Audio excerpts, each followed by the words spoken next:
Hi. Topic of this article: Graduate School Sample Essay, International Affairs. Published on the www.essaedge.com website. Editing and proofreading service for applications for admissions to college and graduate school. We give $25 with the promo code BEST EDITING. So, let's move on to maintenance.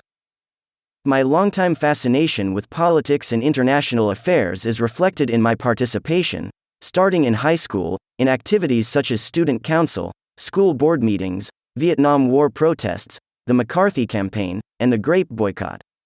As each new cause came along, I was always ready to go to Washington or the state capitol to wave a sign or chant slogans. Although I look back on these activities today with some chagrin, I realize they did help me to develop, at an early age, a sense of concern for social and political issues and a genuine desire to play a role. As an undergraduate, I was more interested in social than academic development.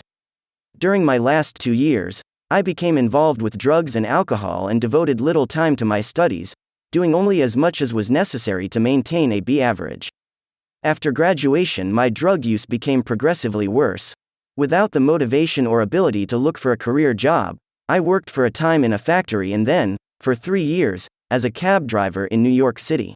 In 1980, I finally hit bottom and became willing to accept help. I joined both Alcoholics Anonymous and Narcotics Anonymous, and for the next several years the primary business of my life was recovery. Although I had several slips in the beginning, I have now enjoyed nearly 7 years of complete freedom from drug and alcohol use. I mention my bout with addiction because I think it is important in answering 2 issues that presumably will be of concern to the admissions committee: my lackluster undergraduate record and the fact that I have waited until the age of 34 to begin preparing academically for a career in public policy. It would be an oversimplification to call addiction the cause for either of these things. Rather, I would say it was the most obvious manifestation of an underlying immaturity that characterized my post-adolescent years. More importantly, the discipline of recovery has had a significant impact on my overall emotional growth. During the last years of my addiction, I was completely oblivious to the world around me. Until 1983, I didn't even realize that there had been a revolution in Nicaragua or that one was going on in El Salvador. Then I rejoined the Quaker meeting, in which I had been raised as a child, and quickly gravitated to its Peace and Social Order Committee. They were just then initiating a project to help refugees from Central America, and I joined enthusiastically in the work. I began reading about Central America and, later, teaching myself Spanish. I got to know refugees who were victims of poverty and oppression, became more grateful for my own economic and educational advantages, and developed a strong desire to give something back by working to provide opportunities to those who have not been so lucky. In 1986, I went to Nicaragua to pick coffee for 2 weeks. This trip changed my whole outlook on both the United States and the underdeveloped world. The combination of living for 2 weeks amid poverty and engaging in long political discussions with my fellow coffee pickers, including several well-educated professionals who held views significantly to the left of mine, profoundly shook my worldview. I came back humbled, aware of how little I knew about the world and eager to learn more. I began raiding the public library for everything I could find on the Third World and started subscribing to a wide variety of periodicals, from scholarly journals such as Foreign Affairs and Asian Survey to obscure newsletters such as Through Our Eyes, published by U.S. citizens living in Nicaragua. Over the intervening 2 years, my interest has gradually focused on economics.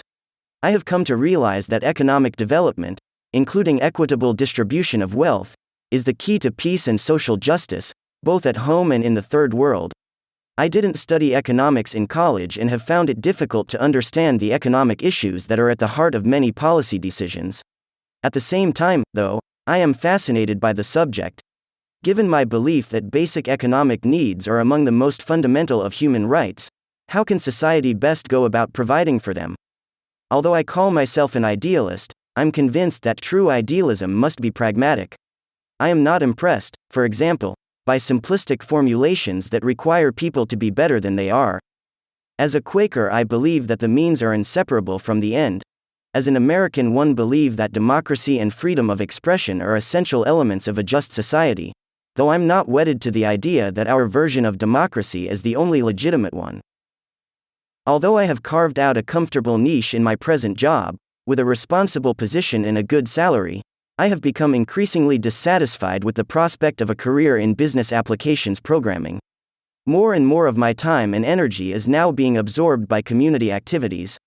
After getting my master's in public administration, I would like to work in the area of economic development in the Third World, particularly Latin America. The setting might be a private, possibly church-based, development agency, the UN, the OAS, one of the multilateral development banks, or a government agency. What I need from graduate school is the academic foundation for such a career. What I offer in return is a perspective that comes from significant involvement in policy issues at the grassroots level, where they originate and ultimately must be resolved. End of article. Remember the promo code and get help with editing and proofreading documents with EssayEdge.com. Bye.